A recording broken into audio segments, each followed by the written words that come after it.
மீனாவுக்கு ரொம்ப சந்தோஷமா இருக்க விஷயம் என்னன்னா, நிச்சயமா இந்த போட்டியில நம்ம ஜெயிச்சிருவோம். நம்மளால எதையுமே செய்ய முடியும் அப்படின்னு நினைக்கிறாங்க எங்க மீனா. மீனா எல்லாத்தையுமே இங்க ரெடி பண்ணவும் செஞ்சுட்டு பார்த்துட்டே இருக்க. என்ன மீனா, ஏன் இப்படி பார்த்துக்கிட்டே இருக்க?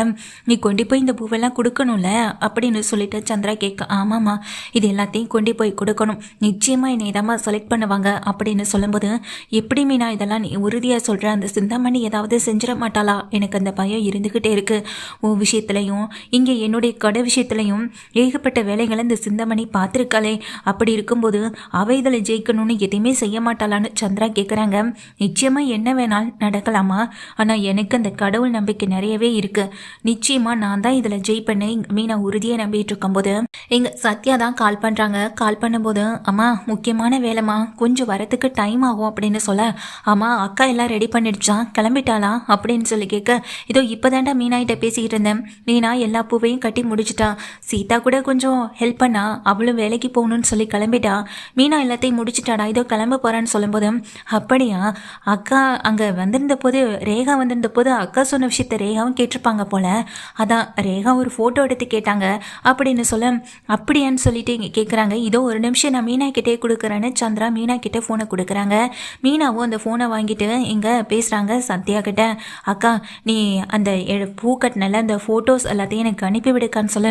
ஏன் சத்யா அப்படின்னு மீனா கேட்கும்போது, அதுக்கு சத்யாவும், இல்லைக்கா உன்னுடைய இந்த பிஸ்னஸ்க்கு அவங்களும் ஹெல்ப் பண்ணுறதா சொல்கிறாங்க. இந்த மாதிரி உன்னுடைய பூ பிஸ்னஸை டெவலப் பண்ணுறதுக்கு உங்களுக்கு தெரிஞ்ச இடங்கள் எல்லாம் உன்னுடைய இந்த பூ கட்டுற இந்த விஷயத்தை வந்துட்டு சொல்கிறதும் காட்டுறதும், அப்புறம் உன்னுடைய பொக்கே பிஸ்னஸ் கூட கேள்விப்பட்டு ரொம்ப சந்தோஷப்பட்டாங்க, அதான் ஹெல்ப் பண்ணுறேன்னு சொல்லியிருக்காங்கக்கா அப்படின்னு சொல்ல. இதை கேட்ட உடனே மீனா ரொம்ப சந்தோஷப்படுறாங்க. சரிடா நான் அனுப்பி விடுறேன்னு சொல்ல, அப்புறம் அக்கா அவங்க அம்மா கூட ஏதோ பூ பிஸ்னஸ் தான் பண்ணிகிட்டு இருக்காங்களா, அதனால் பாத்தியாக்கா நிச்சயமாக ஏதாவது ஹெல்ப் கிடைக்கும்கான்னு சொல்லும்போது, சரிடா சத்யான்னு சொல்லிட்டு இங்கே என்ன பண்ணுறாங்க, மீனா அந்த ஃபோட்டோவை அனுப்பி விடுறாங்க. அதை பார்த்ததும் அவங்க அம்மா அந்த ரேகாவும் ரொம்ப சந்தோஷப்படுறாங்க. இப்போது மீனாவும் அந்த பூவெல்லாம் எடுத்துக்கிட்டு கிளம்பிட்டு இருக்கவும் செய்கிறாங்க. வீட்டில் இருக்க சிந்தாமணி பூவெல்லாம் ரெடி பண்ணிட்டு பார்த்தா கொஞ்சம் கூட சரியாக இல்லாமல் இருக்குது. கொஞ்சம் இங்கே இது அந்த மீனா அளவுக்கு இல்லவே இல்லை. என்னடா பூவெல்லாம் இப்படி இருக்குன்னு சொல்லி கேட்க, அக்கா நமக்கு கிடைச்ச பூ வச்சு நான் எல்லாத்தையும் ரெடி பண்ணிட்டேக்கா, ஆனாலும் சரியாக இல்லைதாக்கா அப்படின்னு அங்கே இருக்க சிந்தாமணியோடைய ஆளும் சிந்தாமணி கிட்ட சொல்லு, டேய் இதில் அந்த மீனா ஜெயிச்சிடவே கூடாது. ஆமாம் அந்த மீனா எப்படியுமே அந்த பூவை எடுத்துட்டு அந்த மேனேஜரை பார்க்க அந்த ரூட் வழியாக தான் அவள் கிளம்பியிருப்பான். ஒன்று அவள் கொண்டு வர பூ எல்லாமே டேமேஜ் ஆகணும், நிச்சயமாக ஏதாவது ஒன்று செய்யுங்கடா அப்படின்னு சொல்லிடுறாங்க.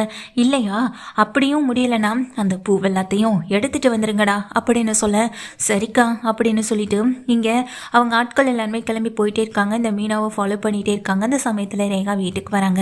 என்னம்மா இவ்வளோ பூ கட்டியிருக்கீங்கன்னு சொல்லி கேட்க, அதான் சொன்னல கண்ணு, ஒரு இடத்துல ஆர்டர் வாங்கணும், அதான் எனக்கும் இன்னொரு பொண்ணுக்கும் சேர்ந்து ஒரு போட்டி வச்சுருக்காங்க, நிச்சயமாக இதில் நான் தான் கண்ணு ஜெயிப்பேன் அப்படின்னு அவங்க அம்மா சிந்தாமணி சொல்லும்போது தான் இந்த ரேகாவுக்கும் ஒரு சந்தேகம் ஆல்ரெடி இருந்தது, இதை கன்ஃபார்ம் பண்ணிடுறாங்க. அப்போ நிச்சயமாக சத்யாக்கா மீனாக்காவுக்கும் இந்த நம்ம அம்மாவுக்கும் தான் இடையில போட்டியாக நினச்சிட்டு சொல்ல வரும்போது தான் அம்மா எனக்கு அவங்கள தெரியும்னு சொல்ல வராங்க.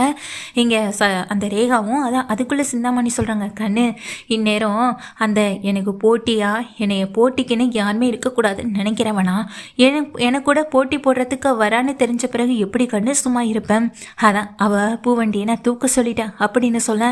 அம்மா என்னம்மா நேர்மையாக ஜெயிக்கிறது இல்லையான்னு சொல்ல, கண்ணு உனக்கு இதெல்லாம் பழக்கம் இல்லை கண்ணு, நீ முதல்ல போயிட்டு ஃப்ரெஷ்அப் ஆகிட்டு வா அப்படின்னு சொல்ல. இங்கே ரொம்ப டென்ஷனாக இருக்க ரேகா மேலே மாடிக்கு போகிறாங்க. இதுக்கிடையில் அவங்க ஆட்கள், அக்கா சக்ஸஸ்க்கா நீங்கள் சொன்ன வேலையை நாங்கள் சக்ஸஸ்ஃபுல்லாக முடிச்சிட்டோம் அப்படின்னு ஒரு ஃபோன் கால் வருது சிந்தாமணிக்கு. சிந்தாமணி இதை கேட்டதும் ரொம்ப சந்தோஷப்படுறாங்க. டேய் சொன்ன வேலையை சரியாக முடிச்சிருக்கீங்கல்ல, எனக்கு அது போதும்டா அப்படின்னு சொல்லிட்டு இங்கே சிந்தாமணி ரொம்ப ஹாப்பியாக இருக்காங்க. அப்புறம் இங்கேருந்து கிளம்பி நேராக மேனேஜரை பார்க்க போகிறாங்க. அங்கே போய் பார்த்தா மீனா தன்னுடைய வண்டியில் இருக்க பூக்கள் எதையுமே காணும், இதில் தானே எடுத்து வச்சோம் அப்படின்னு நினச்சிட்டு நின்றுட்டு யோசனை பண்ணிகிட்டே இருக்காங்க. எங்கே போயிருக்கோன்னு ரொம்ப பதறி போகிறாங்க. அந்த நேரத்தில் எங்கள் சிந்தாமணியை வர, என்ன கண்ணு எங்கே பூவெல்லாம் ரெடி பண்ணிட்டியா இல்லையா, அப்புறம் கொண்டு போய் காட்டணும்ல அப்படின்னு சொல்லிட்டு இருக்காங்க. கரெக்டாக அந்த அப்பார்ட்மெண்ட் இருக்க இடத்துக்கு வந்து நின்றுட்டு இருக்க மீனாவும் சிந்தாமணியும். மேனேஜர் வராரு, என்னம்மா நான் சொன்ன மாதிரி 2 பேருமே பூவெல்லாம் ரெடி பண்ணி கொண்டு வந்துட்டீங்களா இல்லையா அப்படின்னு சொல்லி கேட்க, எல்லாமே ரெடி பண்ணிட்டோம் அப்படின்னு சொல்கிறாங்க. என்ன கண்ணு உன் பூவெல்லாம் எங்கே கண்ணு அப்படின்னு சொல்லி கேட்க, வண்டியில் வேற எங்கேயாவது வச்சிருக்கியான்னு பாருன்னு சொல்லும்போது, வண்டியில் இதில் தானே வச்சுருந்தேன் அப்படின்னு சொல்லிட்டு யோசிக்கும் போது தான் தெரியும் புரியுது. முன்னாடி ஒரு பை நிற்கிது. அந்த பைக்குள்ளே தான் பூ இருக்குது. எடுத்து பார்த்தா அந்த சிந்தாமணி கட்டின பூ எல்லாத்தையுமே இந்த மீனாயிட்ட வச்சுட்டு மீனாவுடைய கட்டின எல்லா பூ எல்லாத்தையுமே சிந்தாமணி எடுத்துட்டாங்க. ஏன்னா இதில் தான் ஜெயிக்கணுன்ற ஒரு வெறி இந்த சிந்தாமணிக்கு இருந்திருக்கு. இது எப்படி மாறுனுச்சுன்னு சொல்லிட்டு யோசிக்கிறாங்க. ஒரு இடத்துல வண்டியை நிறுத்திட்டு ஒருத்தவங்க அவசரமாக பூ கேட்டாங்கன்னு சொல்லிட்டு மீனா கொடுக்க போயிருப்பாங்க. அந்த கேப்பில் தான் இந்த சிந்தாமணியுடைய ஆட்கள் எல்லாத்தையுமே மாற்றி வைக்கவும் செஞ்சுருக்காங்க.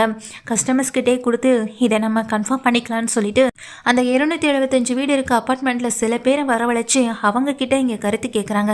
உங்களுக்கு எந்த மாதிரியான பூக்கள் பிடிச்சிருக்குன்னு சொல்லுங்கம்மா, நம்ம அவங்களையே இந்த இடத்துக்கு கன்ஃபார்ம் பண்ணிக்கலாம் அப்படின்னு மேனேஜர் சொல்லும்போது சரின்னு சொல்லிட்டு அங்கே வந்தவங்க எல்லாமே மீனா கட்டின பூ, அதாவது சிந்தாமணிகிட்ட இருக்கு இல்லையா, அதை தான் செலக்ட் பண்ணுறாங்க. பண்ணதுக்கு பிறகு நிறைய பேர் இங்கே எல்லாரும் வந்தவங்க எல்லாம் செலக்ட் பண்ணது அந்த பூக்களை தாமான்னு சொல்கிறாங்க. மீனா முறைச்சி பார்த்துட்டே நிற்கிறாங்க. ஏன்னா அது எல்லாமே தான் கட்டின பூன்றது மீனாவுக்கு நல்லாவே தெரியுது. அப்போ மேனேஜர் சொல்கிறாங்க, சிந்தாமணி மேடத்தையே நான் கன்ஃபார்ம் பண்ணிக்கலான்னு இருக்கேன் அப்படின்னு சொல்ல ஒரு நிமிஷம் அப்படின்னு சொல்லிட்டு ரேகா வராங்க. வந்த ரேகாவை பார்த்துட்டு என்ன கண்ணு எம்பிட்டு தூரம் வந்திருக்கன்னு சொல்லிட்டு தான் பொண்ணை பார்த்து பேசும்போது மீனாவுக்கு ஒன்றுமே புரியலை. எங்கள் அம்மா கொண்டு வந்த பூ எதுவுமே எங்கள் அம்மாவுடைய கிடையாது, அது எல்லாமே இவங்களுடையது அப்படின்னு சொல்ல என்ன சொல்கிறீங்க நீங்கள் யாருன்னு சொல்ல இதோ இவங்களுடைய பொண்ணு தான் நானும், இவங்க கட்டின பூ எல்லாமே இதோ மீனாக்க கையில் இருக்குல்ல அதுதான் எங்கள் அம்மா ரெடி பண்ண பூ, எங்கள் அம்மா கையில் இருக்க பூவை எல்லாமே எங்கள் மீனாக்கா ரெடி பண்ணது அப்படின்னு சொல்ல இதை கேட்ட மேனேஜரே ஷாக்காகி நிற்கிறாங்க. என்ன மேடம் சொல்கிறீங்கன்னு சொல்லி கேட்க ஒரு நிமிஷம்னு சொல்லிட்டு தான் ஃபோனில் இருக்க ஃபோட்டோவை எடுக்கிறாங்க மீனா. அந்த பூவெல்லாம் கட்டின பிறகு அந்த ஃபோட்டோவெல்லாம் மீனா வந்துட்டு அந்த பூவோட சேர்ந்து எடுத்த மாதிரியும் பூவெல்லாம் தனியாக எடுத்த மாதிரி எல்லாமே ஃபோட்டோஸ் இருக்கும். அதை உடனே எடுத்து காட்டுறாங்க. இந்த பூவெல்லாம் மீனாக்கா கட்டினதுன்னு எப்போ கன்ஃபார்ம் பண்ணிட்டீங்களான்னு சொல்லிட்டு அந்த மேனேஜர் கிட்ட கேட்க ஆமாம்மா அப்படின்னு சொல்கிறாங்க. என்ன மேடம் நீங்கள் உங்கள் மேலே பெரிய மதிப்பு மரியாதைன்னு எல்லாமே வச்சுருந்தேன், ஆனால் இந்த சின்ன போட்டியில் கூட உங்களால் ஜெயிக்க முடியாதுன்னு தெரிஞ்ச பிறகு பின்ன எதுக்கு போட்டிக்கு சம்மதிச்சிங்க, அந்த பொண்ணோட உழைப்பு எதுக்காக திருடுறீங்க நீங்கள் அப்படின்னு சொல்லிட்டு எங்கள் மேனேஜர் திட்டவும் செய்கிறாரு சிந்தாமணியை. இங்கே உங்கள் அம்மாவாக இருந்தாலும் செஞ்ச தப்பு அது தப்புன்னு புரிய வைக்கணும், அது மற்றவங்க பாதிக்கப்பட்டக்கூடாதுன்னு வந்து நின்னலாமா, ரொம்ப சந்தோஷமாக இருக்குன்னு மேனேஜர் சொல்ல இங்கே சிந்தாமணி ரேகாவை பார்த்து முறைக்கவும் செய்கிறாங்க.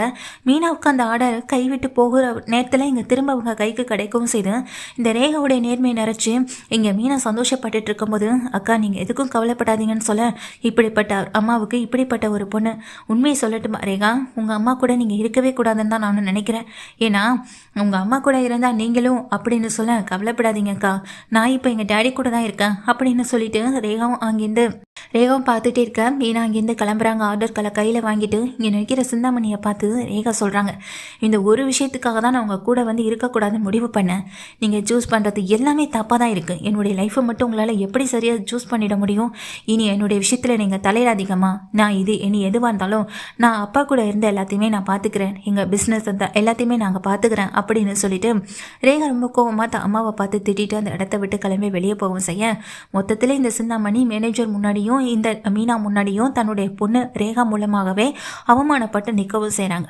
ஒரு ஆர்டரை வாங்கணும்னு குறுக்கு வழியில் நினச்சா கடைசியில் இதுதான் அந்த நிலைமை தான் வந்து அவங்களுக்கு விடியவும் செஞ்சுருக்கு, அதுதான் சிந்தாமணிக்கு நடக்கவும் செஞ்சுருக்கு.